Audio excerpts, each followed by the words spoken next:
The atmosphere outside Emirates Stadium was electric as thousands of Arsenal fans streamed through the streets of North London, red and white scarves flowing like rivers of passion through the crowd.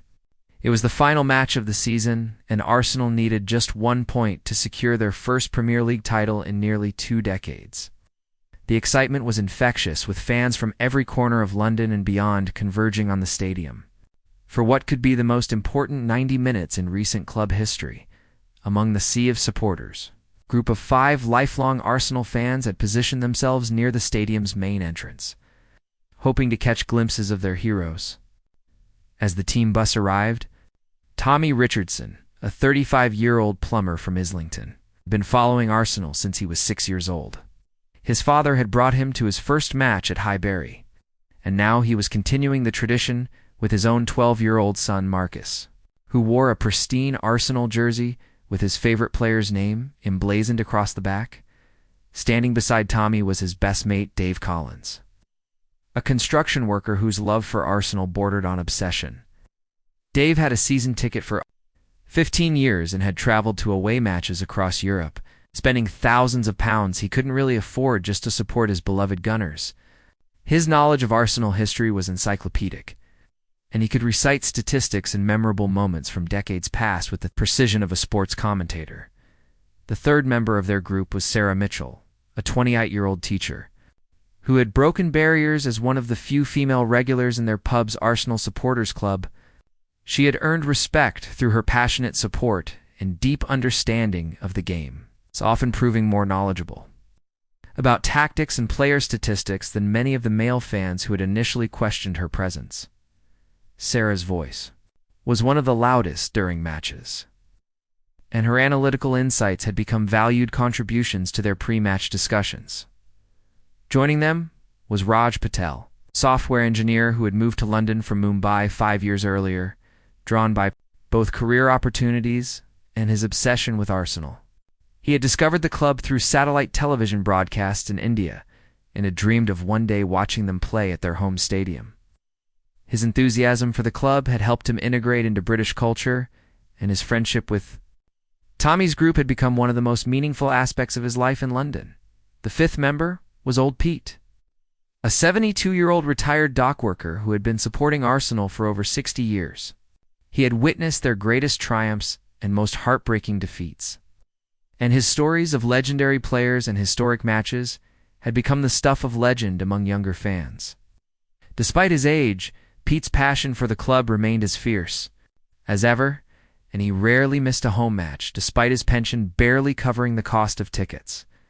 As the crowd continued to build, the group found themselves pressed against the metal barriers that separated the fans from the stadium's entrance area.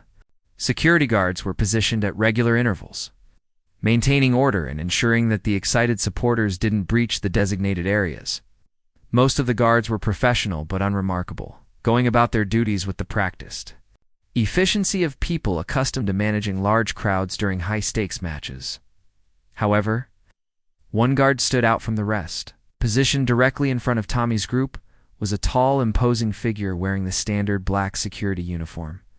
But there was something different about his demeanor.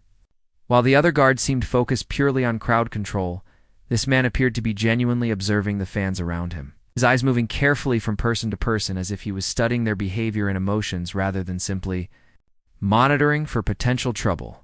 The guard's name tag read Williams, and his professional bearings suggested military or police background. He was probably in his early 40s, with graying temples and the kind of steady presence that commanded respect without saying a word. What the Arsenal fans didn't notice initially was the way his eyes lingered on their conversations, how he seemed to be listening intently when they discussed team formations and player performances, and how his expression occasionally shifted in response to their comments about the club's history and prospects as the anticipation continued to build. Tommy's group began their traditional pre-match ritual of singing Arsenal chants and discussing their predictions for the game. Their voices joined with thousands of others in creating the soundtrack of supporter culture that makes football such a powerful social phenomenon. They sang about their love for the club, their hopes for victory, and their unwavering loyalty, regardless of the outcome. "This is it, boys," Tommy declared. worked his arm around his son's shoulders as they watched for any sign of the team bus approaching. 20 years we've been waiting for this moment. 20 years of heartbreak, near misses, and watching other clubs celebrate while we went home empty-handed. But today feels different. Today feels like our day.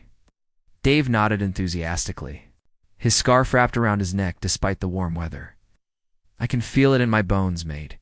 The lads are ready for this. They've been building toward this moment all season, and they know what it means to every single one of us standing here. This isn't just about 11 players on a pitch. This is about every Arsenal fan who's ever believed in this club. Sarah was checking her phone for the latest team news and injury updates, her analytical mind already working through the tactical implications of the lineup they expected to see. The key is going to be our midfield, she explained to the group. If we can control the center of the park and get the ball to our wingers in dangerous positions, we'll create enough chances to score. Defense has been solid all season, so I'm not worried about keeping a clean sheet. Raj was recording everything on his phone, documenting what he hoped would be a historic day for the club he had grown to love so deeply. My family back in Mumbai is staying up all night to watch this match, he told his friends. My father says he's never seen me care about anything as much as I care about Arsenal. He doesn't understand football, but he understands passion, and he knows this means everything. To me, old Pete was sharing memories of the last time Arsenal had won the league, describing the emotions and celebrations that had defined one of the greatest moments in the club's history. His stories painted vivid pictures of a different era in football, when ticket prices were affordable for working-class fans, and the connection between players and supporters felt more genuine and personal.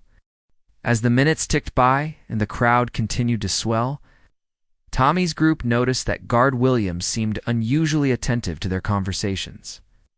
Unlike his colleagues who maintained professional distance from the fans, Williams appeared, genuinely interested in their discussions about Arsenal's tactical approach and their memories of previous seasons. His eyes would focus on whoever was speaking, and occasionally they caught glimpses of what looked like recognition or even agreement in his expression. Look at that guard, Dave whispered to Tommy, nodding toward Williams. He's been listening to everything we've been saying. Probably thinks we're mental for caring this much about a football match. The comment drew laughter from the group, but they had no idea how wrong. Dave's assumption was about the guard's thoughts on their passionate support. Sarah noticed something else about Williams that the others had missed. Have you seen the way he reacts when we mention specific players or talk about tactics? It's like he actually understands what we're saying. Most security guards at football matches couldn't care less about the game itself. They're just here to keep order and collect their wages. The observation sparked curiosity among the group. They began paying closer attention to Williams' reactions to their football-related conversations. When Tommy mentioned Arsenal's legendary manager from the early 2000s and his impact on the club's playing style, they noticed Williams' slight nod of acknowledgement. When Raj discussed the importance of maintaining possession in crucial matches, the guard's expression suggested he understood the tactical complexity being discussed. Old Pete, with his decades of experience reading people at football matches, was the first to voice what they were all beginning to suspect. That guard knows his football, he said quietly, ensuring his voice wouldn't carry to Williams. I've been watching him for the last 20 minutes, and every time we mention something specific about the game, he reacts like he knows exactly what we're talking about. Question is, which team does he support? The speculation about Williams' football allegiance became a source of entertainment for the group as they continued their pre-match discussions. They began deliberately mentioning different clubs and players, trying to gauge his reactions and determine where his loyalties lay. When Dave mentioned Tottenham Hotspur, Arsenal's bitter North London rivals, thought they detected a slight grimace on Williams' face, which sent them into fits of suppressed laughter. Did you see that? Sarah whispered excitedly. He definitely had a reaction to the Spurs mention. No way he supports them. Nobody could hide that kind of disgust if they were actually Tottenham fans. The group's amateur detective work was providing additional entertainment as they waited for the team bus to arrive. Tommy decided to test their theory more directly. He began reciting the names of Arsenal's greatest players from different eras, watching Williams carefully for any telltale signs of recognition or emotional connection. When he mentioned Dennis Bergkamp, Arsenal's legendary Dutch striker, the Group was certain they saw Williams' eyes light up with genuine admiration. "He's definitely a gooner," Marcus said with the confidence that only a 12-year-old could possess. "I can tell by the way he stands. Arsenal fans have a certain way of carrying themselves, and he's got it." The adults in the group were amused by Marcus's logic, but they were beginning to agree with his conclusion. The crowd's energy continued to build as news spread through the masses that the team bus was finally approaching the stadium. Thousands of voices joined together in Arsenal chants that had been passed down through generations of supporters, creating a wall of sound that could be heard for miles around the stadium. The emotional intensity was overwhelming, with grown men and women moved to tears by the magnitude of the moment they were experiencing. Williams maintained his professional composure throughout the crescendo of noise and excitement, but the group noticed subtle changes in his demeanor. His posture seemed to straighten slightly during certain chants, and they could have sworn they saw his lips moving silently along with some of the traditional Arsenal songs. The evidence was mounting that their security guard was not the neutral professional they had initially assumed him to be. As the team bus finally came into view, the crowd erupted into deafening celebrations that seemed to shake the very foundations of the stadium. Red and white flags waved frantically overhead, scarves were held aloft, and thousands of phones recorded the arrival of the players who carried their hopes and dreams.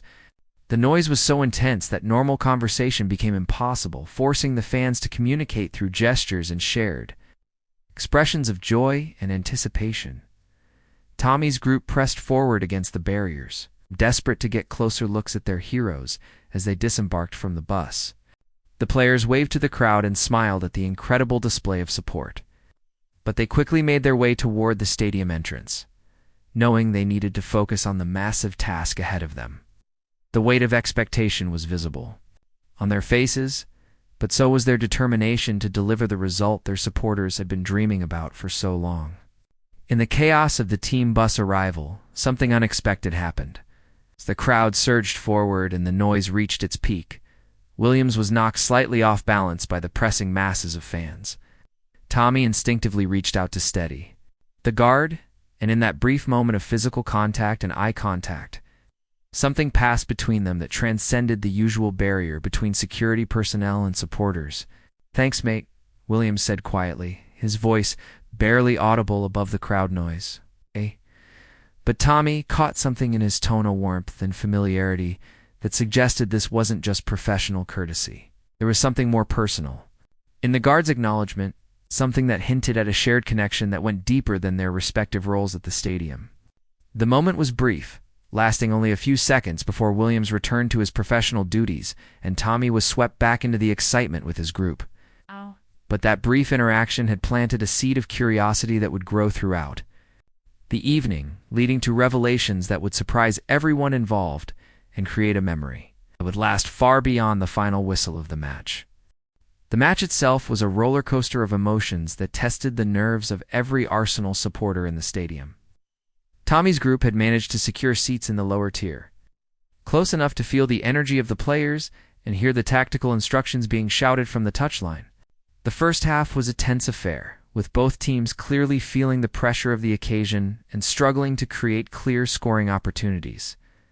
Arsenal took the lead just before halftime through a brilliantly worked team goal that started from their own penalty area and involved 7 different players before finding the net. The stadium exploded with joy, and Tommy found himself hugging strangers as tears of happiness streamed down his face. His son Marcus was jumping up and down with pure excitement, while Dave was shouting himself hoarse with celebrations that could probably be heard. Back in ISLINGTON, Sarah was analyzing the goal with typical precision, explaining to anyone who would listen how the movement and positioning had been perfect, while Raj was recording everything on his phone to share with his family back in Mumbai. Old Pete was wiping tears from his eyes, remembering all the years of disappointment and near misses that had led to this moment of pure joy. The second half brought different challenges as their opponents equalized with a controversial penalty that had the entire Arsenal section screaming protests at the referee. The momentum shifted dramatically, and suddenly the title that had seemed within their grasp felt uncertain again. The tension in the stadium was unbearable, with every tackle, every pass, every referee decision carrying enormous significance. As the match entered its final 20 minutes, Tommy's group was experiencing every emotion possible.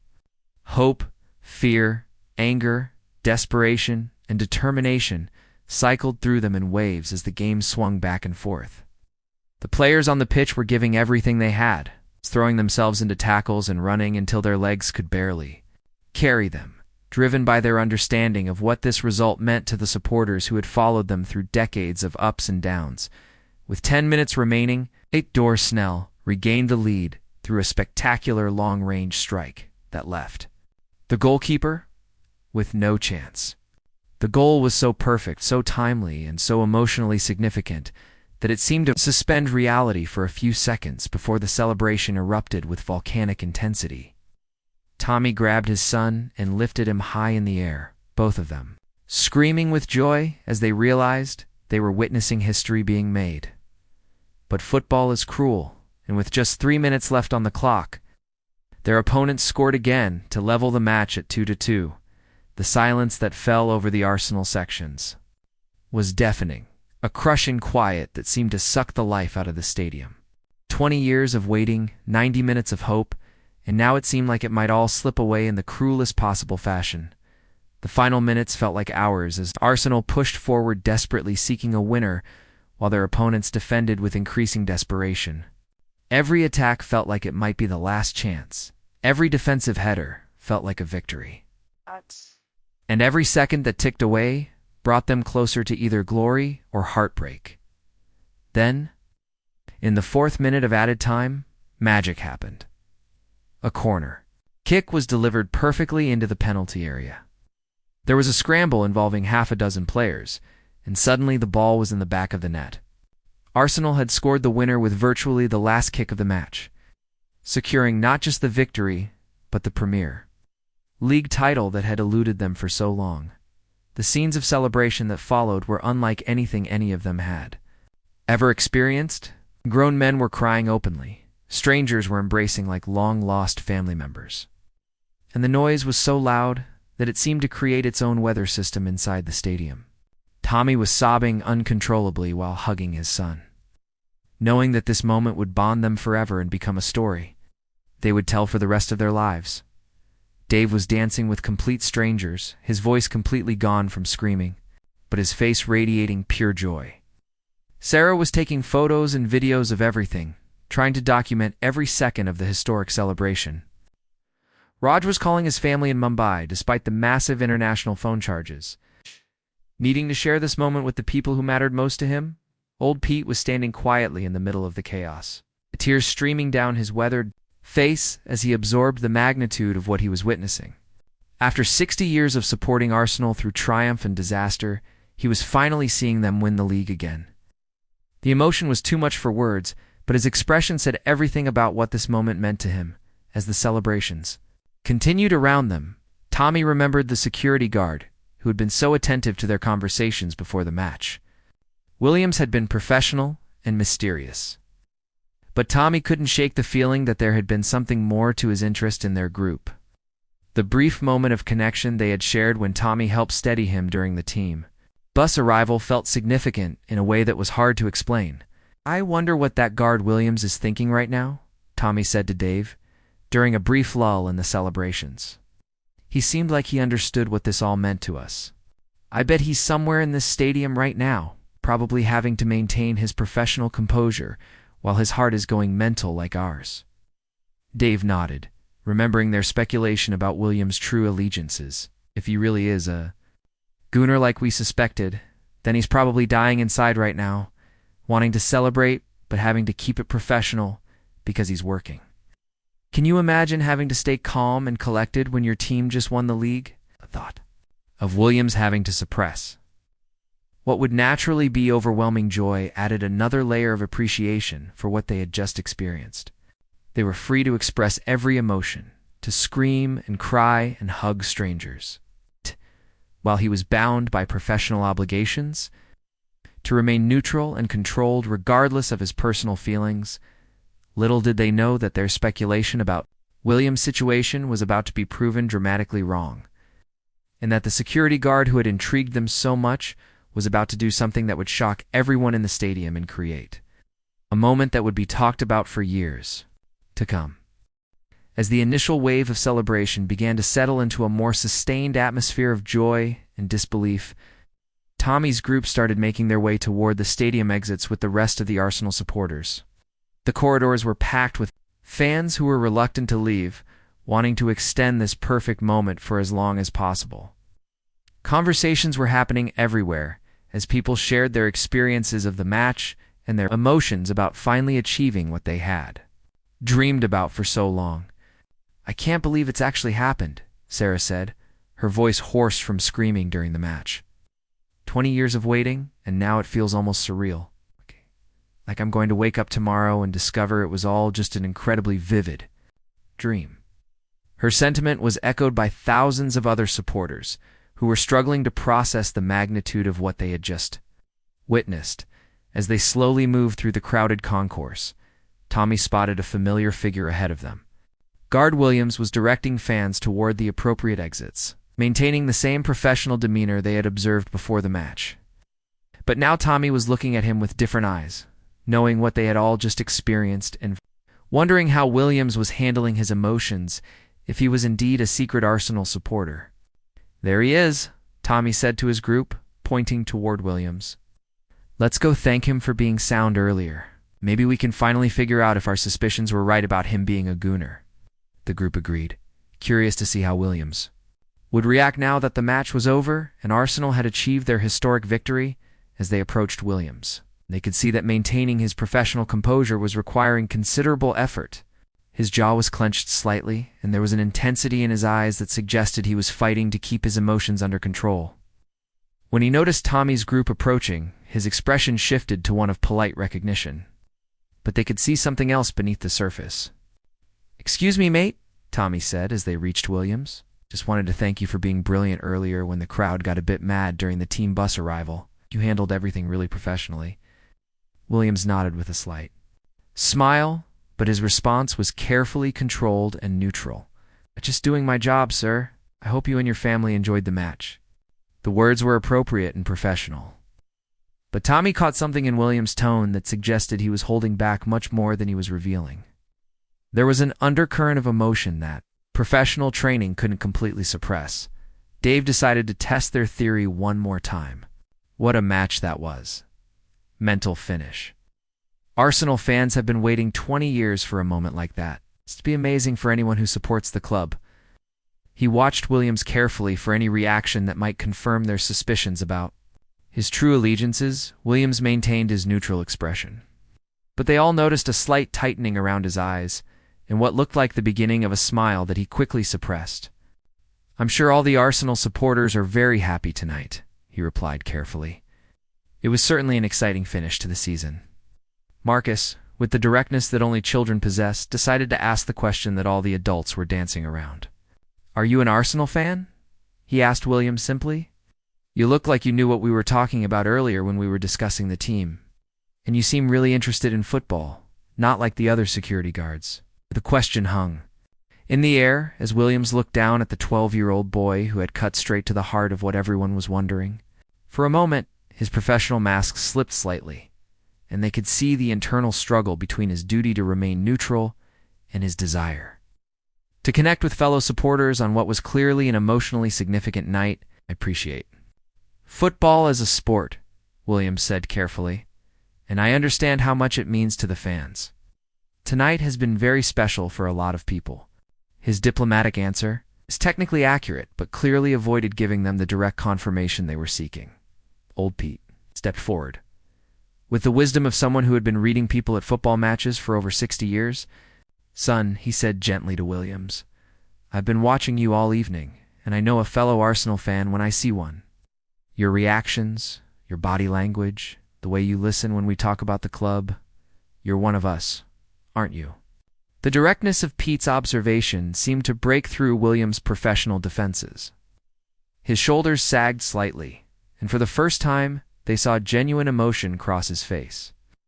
The struggle between his professional obligations and His personal feelings was written clearly in his expression as he looked at the group of Arsenal supporters who had seen through his careful neutrality.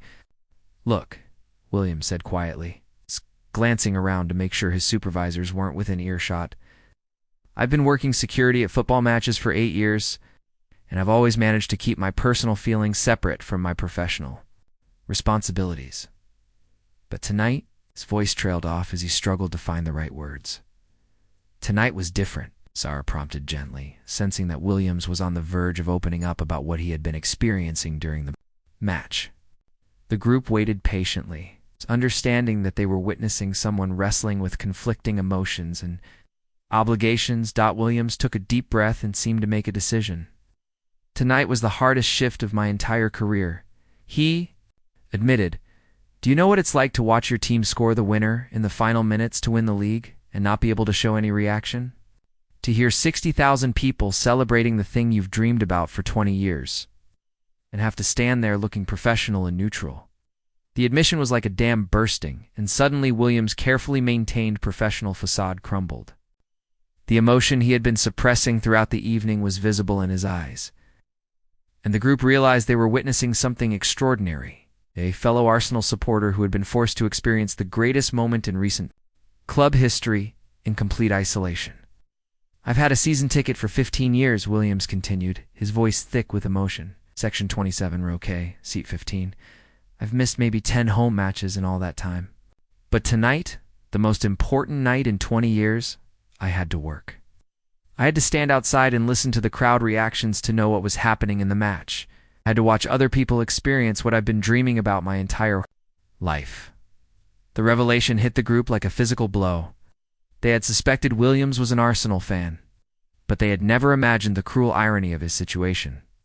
Being so close to the historic victory but unable to participate in the celebration. Forced to maintain professional neutrality while his heart was breaking with joy and frustration. The silence that followed Williams' revelation was profound. Tommy's group stood there absorbing the cruel irony of what they had just learned. That the man they had been speculating about all evening had been experiencing a unique form of torture. Being present for Arsenal's greatest triumph in 20 years, but unable to participate in any meaningful way. "That's heartbreaking, mate," Tommy said softly, his voice filled with genuine sympathy. "I can't imagine what that must have been like. We were going mental in there, hugging strangers and crying with joy. While you had to stand out here and pretend you didn't care. That's not right." Dave shook his head in disbelief. 15 years with a season ticket, and you missed this one because you had to work? That's like some kind of cosmic joke. It's the most important match in decades, and you're stuck outside doing crowd control instead of being in your seat where you belong. Williams managed a bitter smile. The worst part was hearing the crowd reactions and trying to figure out what was happening. When you lot went quiet after they equalized the second time, I knew something bad had happened, but I didn't know exactly what. And then when the place exploded in the final minutes, his voice trailed off as he relived the emotional roller coaster he had experienced. Sarah was visibly upset by William's story. "This is completely unfair. You're more dedicated to this club than half the people who were in there tonight. You've been following them for 15 years? You'd know everything about the team and the history, and you had to experience the biggest moment as an outsider looking in." Old Pete was shaking his head sadly, understanding better than anyone what Williams had sacrificed. "In all my years following this club, through all the highs and lows, I've never heard anything as tragic as what you've just told us.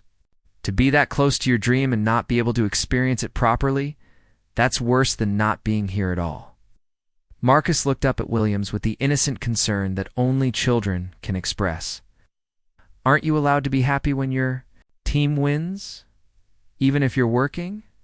The simple question from the 12-year-old highlighted the absurdity of Williams' situation better than any adult analysis could have. "It's complicated, son," Williams explained gently. "When you're working security at football matches, you have to be neutral. You can't show favoritism or get caught up in the emotions. It's about maintaining order and keeping everyone safe. But tonight," he paused, struggling with the weight of what he had experienced. "Tonight was different," Tommy finished for him. "Tonight was the kind of moment that transcends professional obligations. Tonight was about 20 years of hope and dreams finally being realized, and you had to experience it like some kind of torture. The group stood there in the bustling corridor, surrounded by thousands of celebrating Arsenal fans, all of them focused on Williams and the injustice of his situation. It felt wrong that someone who had shown such dedication to the club should have been denied the full experience of their greatest triumph. That's when Tommy had an idea that would change everything. He looked at his watch and realized that Williams' shift would be ending soon, as most of the crowd had already left the stadium. The players would still be on the pitch celebrating. The presentation ceremony was yet to happen, and there might still be time to right this wrong. "What time does your shift end?" Tommy asked Williams urgently. The security guard looked confused by the sudden question, but he checked his watch and replied that he would be finished in about 20 minutes. Once the last of the crowd had safely exited the building, "Right," Tommy said with determination. "Here's what we're going to do. You're going to finish your shift, get changed out of that uniform, and then you're coming back into the stadium with us. The players will still be celebrating. They'll do the trophy presentation. And you're going to experience this properly like you deserve." Williams stared at Tommy in shock. "I can't do that. Once I leave, I can't get back in. Security doesn't work that way. Besides, I don't have a ticket for tonight's match, and even if I did, it would be for my usual seat, which would be empty now, since everyone's probably left." "Leave that to us," Dave said with a grin. "We've got connections in the supporters club, people who work at the stadium, friends in high places. If anyone can get you back in there, it's us. You're not missing the trophy presentation after what you've been through tonight." Sarah was already on her phone, calling contacts she had built up through years of involvement in Arsenal supporter organizations. "I'm calling Janet from the Arsenal Supporters Trust. Her husband works in stadium operations. If anyone can make this happen, it's them." Raj was thinking practically about the logistics. Even if we can get him back in, he'll need to change clothes. He can't celebrate in his security uniform. That would probably get him in trouble with his employers. Williams nodded, confirming that being seen celebrating in uniform would indeed cause problems with his job. "I've got spare clothes." "In my car?" old Pete offered. "My grandson left some Arsenal gear in there after the last match. It might not fit perfectly, but it'll be better than that security uniform if you want to celebrate properly."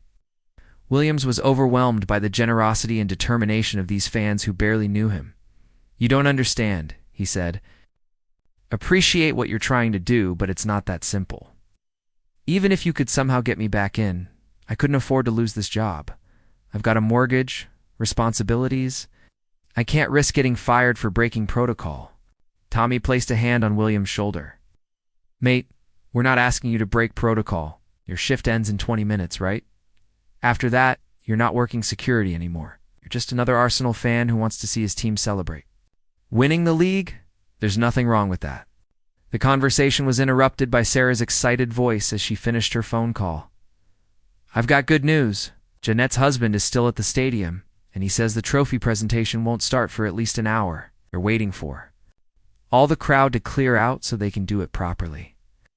And get this, he says there are always spare passes available for stadium staff and their families. He can get Williams a pass to get back in." Williams couldn't believe what he was hearing. These strangers were going to extraordinary lengths to ensure he didn't miss the celebration he had been dreaming about for 20 years.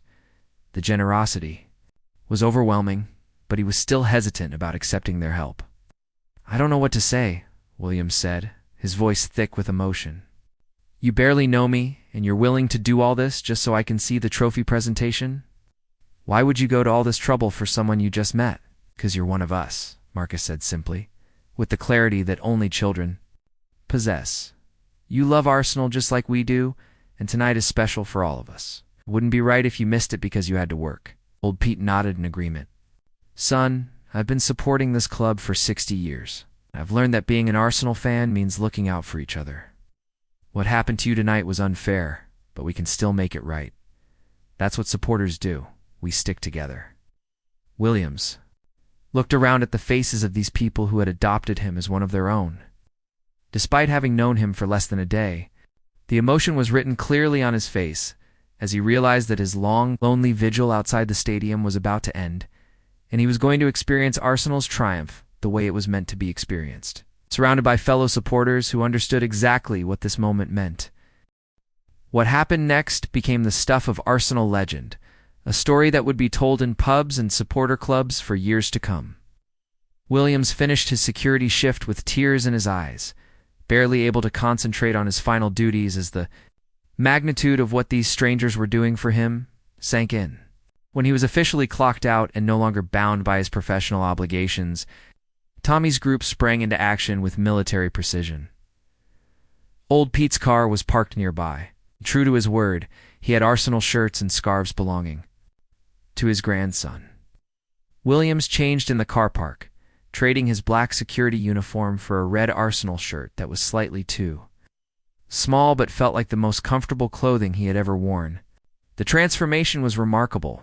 The professional, controlled security guard disappeared, replaced by an emotional Arsenal supporter, who was finally free to express what he had been feeling all evening.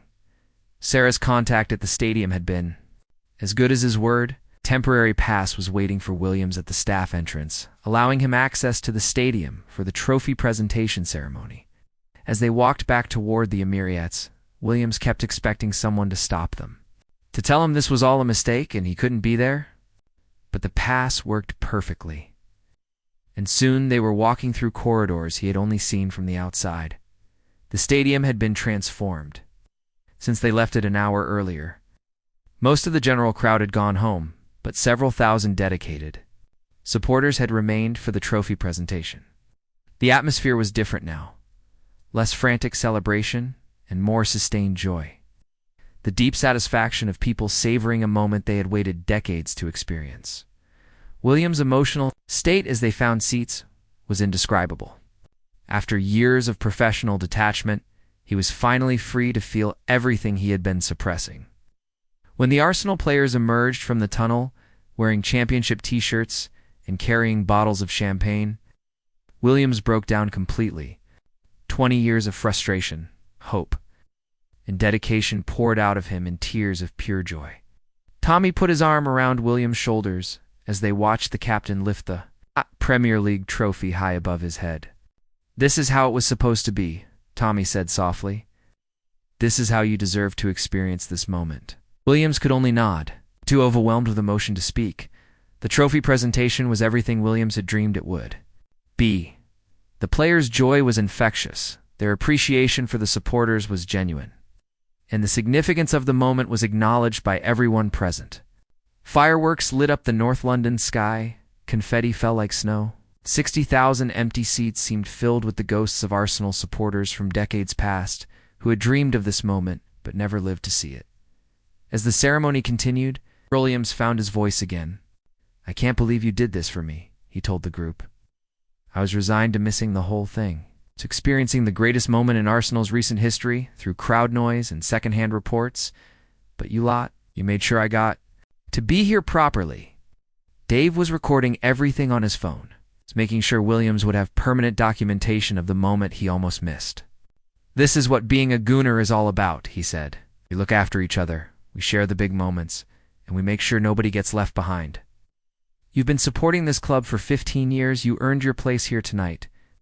When the players began their lap of honor around the stadium, something magical happened. One of the Arsenal players, perhaps recognizing Williams from his security work at previous matches, waved directly at him and held up the trophy in his direction. Williams waved back enthusiastically, finally free to show his support without professional constraints. The moment was captured by several photographers and would later appear in newspapers and websites covering the celebration. Williams, the security guard who nearly missed Arsenal's greatest triumph, became an unexpected symbol of dedication and supporter loyalty. His story spread through social media. It's inspiring similar acts of kindness among football fans worldwide. As the evening finally wound down and the last of the celebrations concluded, Williams walked out of Emirates Stadium as a changed man. Experience had been everything he had hoped for and more, made even more special by the kindness of strangers who had refused to let him miss it. Outside the stadium, the group exchanged contact information and made plans to attend future matches together. Williams insisted on buying the first round of drinks when they met again, though everyone agreed that his contribution to their group was already immeasurable. Months later, Williams would frame his temporary stadium pass from that night and hang it next to his season ticket in his home. The story of how Tommy's group rescued his celebration became one of his most treasured memories. Proof that football at its best is about more than just what happens on the pitch. The security guard who thought he would miss Arsenal's greatest triumph instead experienced it in the most meaningful way possible. Surrounded by fellow supporters who understood that some moments are too important to face alone, his unbelievable response to their kindness was simply to pay it forward, becoming known among Arsenal supporters for his own acts of generosity and his willingness to help fellow fans in need. The lesson of that extraordinary night was simple, but profound. Football fandom at its best is about community, loyalty, and ensuring that no true supporter gets left behind when the big moments arrive. Williams learned that being an Arsenal fan meant being part of something bigger than himself, while Tommy's group learned that sometimes the most rewarding victories happen off the pitch. When strangers become family through shared passion and mutual kindness,